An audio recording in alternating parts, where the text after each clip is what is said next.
ನೋಡಿ, ನಾನು ಹುಟ್ಟುಹಬ್ಬ ಆಚರಣೆ ಅನ್ನುವಂಥದ್ದೆಲ್ಲ ನಮ್ಮೆಲ್ಲ ಕಾರ್ಯಕರ್ತರು ಕೂಡ ಒಂದು ಸಾಮಾಜಿಕ ಕಾರ್ಯ ಆಗಬೇಕಂತಕ್ಕಂಥ ನಿಟ್ಟಿನಲ್ಲಿ ಕಳೆದ ಈ ವರ್ಷ ಅಷ್ಟೇ ಅಲ್ಲ, ನಾನು ಹಿಂದೆ ಶಾಸಕನ ಇಲ್ದಾಗೂ ಕೂಡ ನಿರಂತರವಾಗಿ ರಕ್ತದಾನ ಶಿಬಿರವನ್ನು ಜನ್ಮದಿನದ ಅಂಗವಾಗಿ ಮಾಡ್ತಾ ಇದ್ವಿ. ಈ ವರ್ಷ ಕೂಡ ಬಹಳ ದೊಡ್ಡ ಪ್ರಮಾಣದಲ್ಲಿ ರಕ್ತದಾನ ಶಿಬಿರ ಆಗಬೇಕಂತ ನಮ್ಮೆಲ್ಲ ಯುವ ಮಿತ್ರರು ಸೇರಿಸಿ ಇವತ್ತು ರಕ್ತದಾನ ಶಿಬಿರ, ಅದರ ಜೊತೆಗೆ ಆರ್ಟಿಫಿಷಿಯಲ್ ಲಿಂಬ್ಗಳನ್ನು ಹಾಕ್ತಕ್ಕಂಥ ಕಾರ್ಯಕ್ರಮ ಮತ್ತು 6 ಹೆಲ್ತ್ ಚೆಕಪ್ ಕ್ಯಾಂಪ್ಗಳನ್ನು ಕೂಡ ನಾವು ಆಯೋಜನೆ ಮಾಡಿದ್ದೇವೆ. ಅದರ ಜೊತೆಗೆ ಬೇರೆ ಬೇರೆ ಸಾಮಾಜಿಕ ಕಾರ್ಯಗಳನ್ನು, ಬಡವರಿಗೆ, ಪೌರ ಕಾರ್ಮಿಕರಿಗೆ ಇವತ್ತು ಕಿಟ್ಗಳನ್ನು ಕೊಡ್ತಕ್ಕಂಥದ್ದು, ಈ ರೀತಿ ಹಲವಾರು ಕಾರ್ಯಕ್ರಮಗಳನ್ನು ಆಯೋಜನೆ ಮಾಡುವ ಮುಖಾಂತರ ಒಂದು ಹುಟ್ಟುಹಬ್ಬವನ್ನು ವಿಶಿಷ್ಟವಾದಂಥ ರೀತಿಯಲ್ಲಿ ಆಚರಿಸುವಂಥದ್ದನ್ನು ನಮ್ಮೆಲ್ಲ ಹುಬ್ಳಿ ಧಾರವಾಡ ಸೆಂಟ್ರಲ್ ಮತ್ತು ಹುಬ್ಳಿ ಧಾರವಾಡ ಪೂರ್ವ, ನಮ್ಮ ಧಾರವಾಡ ಜಿಲ್ಲೆಯ ಎಲ್ಲ ಕಾರ್ಯಕರ್ತರು ಸೇರಿ ಆಚರಣೆಯನ್ನು ಮಾಡುವಂಥ ಪ್ರಯತ್ನವನ್ನು ಮಾಡಿದ್ದಾರೆ. ರಾಜ್ಯದಲ್ಲಿ ಸದ್ದ ಆಗ್ತಾ BR ಪಾಟೀಲ್ ಅವರು ಹೇಳಿಕೆ ವಸ್ತಿ ಇದರಲ್ಲಿ ಬಹಳ ಭ್ರಷ್ಟಾಚಾರ ಆಗಿದೆ.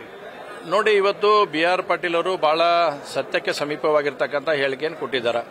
ಅವರು ಯೋಜನಾ ಆಯೋಗದ ಒಬ್ಬ ಉಪಾಧ್ಯಕ್ಷರು ಮತ್ತು ಕಾಂಗ್ರೆಸ್ಸಿನ ಹಿರಿಯ ನಾಯಕರು. ಇವತ್ತು ಅವ್ರು ಹೇಳಿರೋ ಅಂತಂದ್ರೆ ಇನ್ನು ಕಾಂಗ್ರೆಸ್ನಲ್ಲಿ ಯಾವ ರೀತಿಯಾದಂತಹ ಭ್ರಷ್ಟಾಚಾರ ನಡೆದಿದೆ ಅನ್ನೋಂಥದ್ದು ಬಹಳ ಸ್ಪಷ್ಟವಾಗ್ತಾ ಇದೆ. ಅಷ್ಟೇ ಅಲ್ಲ, ಅದಕ್ಕೆ ಅವ್ರಿಗೆ ಇವತ್ತು ಸಹಮತ ವ್ಯಕ್ತಪಡಿಸ್ತಕ್ಕಂಥ ಕೆಲಸವನ್ನ NWKSHC ಅಧ್ಯಕ್ಷರು ಮತ್ತು ಶಾಸಕರಾಗಿರ್ತಕ್ಕಂಥ ರಾಜು ಕಾಗೆ ಅವರು ಕೂಡ ಅದರ ಬಗ್ಗೆ ವ್ಯಕ್ತಪಡಿಸಿದ್ದಾರೆ. ಅಂದ್ರೆ ಇವತ್ತು ಎಲ್ಲಾ ಹಂತದಲ್ಲಿ ಎಲ್ಲ ಬೇರೆ ಬೇರೆ ಏನು ಮಿನಿಸ್ಟರ್ಸ್ ಇದ್ದಾರೆ, ಅದರಲ್ಲಿ ವಸತಿ ಆಗಲಿ, UD ಆಗಲಿ, ಈ ರೀತಿಯಾದಂಥ ಮಿನಿಸ್ಟರ್ಸ್ ಮೇಲೆ ಗುರುತರವಾಗಿರ್ತಕ್ಕಂಥ ಒಂದು ಆಪಾದನೆಗಳನ್ನು ಭಾರತೀಯ ಜನತಾ ಪಾರ್ಟಿ ಅಲ್ಲ, ಕಾಂಗ್ರೆಸ್ಸಿನ ಶಾಸಕರು ಇವತ್ತು ಮಾಡ್ತಿರ್ತಕ್ಕಂಥ ಗಮನಿಸಿದ್ರೆ ಯಾವ ರೀತಿಯಾದಂಥ ಭ್ರಷ್ಟಾಚಾರ ಈ ಸರ್ಕಾರದಲ್ಲಿ ಆಗ್ತಾ ಇದೆ ಅನ್ನೋದು ಗೊತ್ತಾಗುತ್ತೆ. ದೇಶದಲ್ಲಿ ಅತಿ ಹೆಚ್ಚು ಭ್ರಷ್ಟಾಚಾರ ಹೊಂದಿರತಕ್ಕಂಥ ರಾಜ್ಯ ಇವತ್ತು ಕಾಂಗ್ರೆಸ್ ಅಂತ, ಕರ್ನಾಟಕ ಮತ್ತು ಕಾಂಗ್ರೆಸ್ ಪಾರ್ಟಿ ಅಂತಕ್ಕಂಥ ನಿಟ್ಟಿನಲ್ಲಿ ಸಾಬೀತಾಗಿದೆ. ಇನ್ನಾದರೂ ಕೂಡ ಮುಖ್ಯಮಂತ್ರಿಗಳು ಎಚ್ಚೆತ್ತುಕೊಂಡು ಏನು ಇವತ್ತು ವಸತಿ ಸಚಿವರಾಗಿರ್ತಕ್ಕಂಥ ಜಮೀರ್ ಅಹಮದ್ ಅವರ ಮೇಲೆ ಇವತ್ತು ಗುರುತರವಾಗಿರುವ ಆಪಾದನೆ ಬಂದಿದೆ, ಅವರನ್ನ ತಕ್ಷಣ ಕ್ಯಾಬಿನೆಟ್ನಿಂದ ಕೈ ಬಿಡತಕ್ಕಂಥ ಕೆಲಸವನ್ನ ಮುಖ್ಯಮಂತ್ರಿಗಳು ಮಾಡಬೇಕನ್ನುವಂತ ಆಗ್ರಹವನ್ನ ಮಾಡ್ತೇನೆ.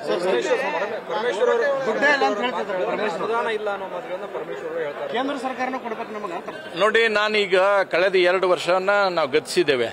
ಅನುದಾನದ ಬಗ್ಗೆ ಸಾಕಷ್ಟು ಬಾರಿ ನಾವು ಇದರ ವಿಷಯವನ್ನು ಎತ್ತಿದಾಗ ಅನುದಾನ ಐತಿ ಅನ್ನತಕ್ಕಂಥ ಮಾತನ್ನು ಹೇಳ್ತಾ ಇದ್ರು. ಆದರೆ ಸತ್ಯ ಯಾವಾಗಲೂ ಕೂಡ ಹೊರಗೆ ಬಂದೇ ಬರುತ್ತೆ ಅನ್ನೋತಕ್ಕಂಥ ವಿಶ್ವಾಸ ಇತ್ತು.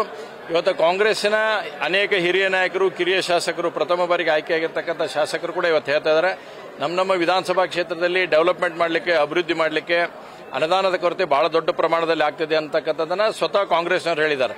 ಬಿಜೆಪಿಯವರು ನಾವೆಲ್ಲ ಶಾಸಕರು ಹೇಳಿದಾಗೆ ಇಲ್ಲ, ಬಿಜೆಪಿಯವ್ರಿಗೆ ಇದೇ ಐತಿ, ಬೇರೆ ಕೆಲಸ ಇಲ್ಲ ಅಂತಕ್ಕಂಥ ಮಾತನ್ನ ಮುಖ್ಯಮಂತ್ರಿಗಳೇ ಆದಾಗಿ ಉಳಿದವರು ಹೇಳಿದ್ರು. ಈಗ ಹಂಗಂದ್ರೆ ಹೇಳಿ ಸತ್ಯವನ್ನ ಕಾಂಗ್ರೆಸ್ಸಿನ ಹಿರಿಯರೆಲ್ಲರೂ ಕೂಡ ಬಾಯಿ ಬಿಡ್ತಾ ಇದ್ದಾರೆ. ಕೇಂದ್ರದ ಅನುದಾನ ತರುವಂತದ್ದಲ್ಲ, ಕೇಂದ್ರ ಯಾವಾಗ ಕೊಡಬೇಕು, ಎಷ್ಟು ಕೊಡಬೇಕು ಅಷ್ಟು ಅನುದಾನವನ್ನು 100% ಕೊಟ್ಟೇ ಕೊಡುತ್ತೆ. ಅದರಲ್ಲಿ ಯಾವುದೇ ರೀತಿಯಾದಂತಹ ಸಮಸ್ಯೆಗಳಿಲ್ಲ. ಆದರೆ ರಾಜ್ಯ ಸರ್ಕಾರ ಅಭಿವೃದ್ಧಿಯನ್ನ ಸಂಪೂರ್ಣವಾಗಿ ಇವತ್ತು ಕರ್ನಾಟಕ ರಾಜ್ಯದಲ್ಲಿ ಅಭಿವೃದ್ಧಿ ಕುಂಠಿತಗೊಂಡಿದೆ. ಅಭಿವೃದ್ಧಿಯನ್ನು ನಿರ್ಲಕ್ಷಿಸತಕ್ಕಂಥ ಕೆಲಸ ಆಗ್ತಾ ಇದೆ. ಅಭಿವೃದ್ಧಿ ಅಂತಕ್ಕಂಥದನ್ನ ಮರೀಚಿಕೆ ಆಗುವಂತ ನಿಟ್ಟಿನಲ್ಲಿ ಕಾಂಗ್ರೆಸ್ ಈ ಮಟ್ಟಕ್ಕೆ ತಗೊಂಡ್ಬಂದೈತಿ. ಇವತ್ತು ನಿಜವಾದಿರ್ತಕ್ಕಂಥ ಸಂಗತಿಗಳು ಕಾಂಗ್ರೆಸ್ಸಿನ ಅನೇಕ ನಾಯಕರು, ಅನೇಕ ಶಾಸಕರು, ಅನೇಕ ಸಚಿವರು ಕೂಡ ಬಾಯಿ ಬಿಡ್ತಕ್ಕಂಥ ಕೆಲಸವನ್ನು ಮಾಡ್ತಾ ಇದ್ದಾರೆ. ರಾಜ್ಯದ ಜನನು ನೋಡ್ಯಾರ, ಮುಂದಾಗ್ತಕ್ಕಂಥ ದಿನದಲ್ಲಿ ಯಾವ ರೀತಿಯಾದಂಥ ಪಾಠವನ್ನು ಕಾಂಗ್ರೆಸ್ ಕಲಿಸಬೇಕು ಅಂತಕ್ಕಂಥ ಯೋಚನೆಯಲ್ಲಿದ್ದಾರೆ. 100% ಕಾಂಗ್ರೆಸ್ಗೆ ಸರಿಯಾದ ಪಾಠವನ್ನು ಕಲಿಸ್ತಾರೆ. ಬಿಜೆಪಿ ರಾಜ್ಯಾಧ್ಯಕ್ಷರ ಹೆಸರು ಶೀಘ್ರವೇ ಪ್ರಕಟ ಆಗುತ್ತಂತ ಮಾಹಿತಿ ಬರ್ತಾ ಇದೆ. ನೋಡಿ, ಪಕ್ಷದ ಹೈಕಮಾಂಡು, ನಮ್ಮ ರಾಷ್ಟ್ರೀಯ ನಾಯಕತ್ವ ಅದರ ಬಗ್ಗೆ ತೀರ್ಮಾನವನ್ನು ತೆಗೆದುಕೊಳ್ಳುತ್ತೆ. ಸೂಕ್ತ ಸಂದರ್ಭದಲ್ಲಿ ಸೂಕ್ತವಾದಂಥ ನಿರ್ಧಾರವನ್ನು ನಮ್ಮ ಹೈಕಮಾಂಡ್ ಪ್ರಕಟಣೆಯನ್ನು ಮಾಡುತ್ತೆ. ನೋಡಿ, ಅದು ಯಾವುದು ಕೂಡ ಎಲ್ಲವ ನಿರ್ಧಾರವನ್ನ ನಮ್ಮ ರಾಷ್ಟ್ರೀಯ ನಾಯಕರು ಮಾಡ್ತಾರೆ. ಇರಬೇಕು, ತೆಗಿಬೇಕು, ಚೇಂಜ್ ಮಾಡಬೇಕು, ಮತ್ತೊಂದು ಮಾಡಬೇಕು ಅಂತಕ್ಕದ್ದನ್ನ ಎಲ್ಲವನ್ನು ಕೂಡ ಇವತ್ತು ಪರಿಶೀಲನೆ ಆಗ್ತಾ ಇದೆ. ಆ ಪರಿಶೀಲನೆ ಆದ್ಮೇಲೆ ರಾಷ್ಟ್ರೀಯ ಅಧ್ಯಕ್ಷರ ಘೋಷಣೆಯನ್ನು ಮಾಡ್ತಾರೆ. ಯಾರಾದರೂ ಕೂಡ ನಾವೆಲ್ಲರನ್ನೂ ಸ್ವಾಗತ ಮಾಡ್ತಕ್ಕಂಥ ಕೆಲಸವನ್ನು ಭಾರತೀಯ ಜನತಾ ಪಾರ್ಟಿ ಕಾರ್ಯಕರ್ತರಾಗಿ ನಾವು ಸ್ವಾಗತ ಮಾಡ್ತೇವೆ. ನ್ಯೂಸ್ ಫಸ್ಟ್, ನಿರ್ಭೀತಿಯಿಂದ ನಿಮ್ಮ ಪರವಾಗಿ.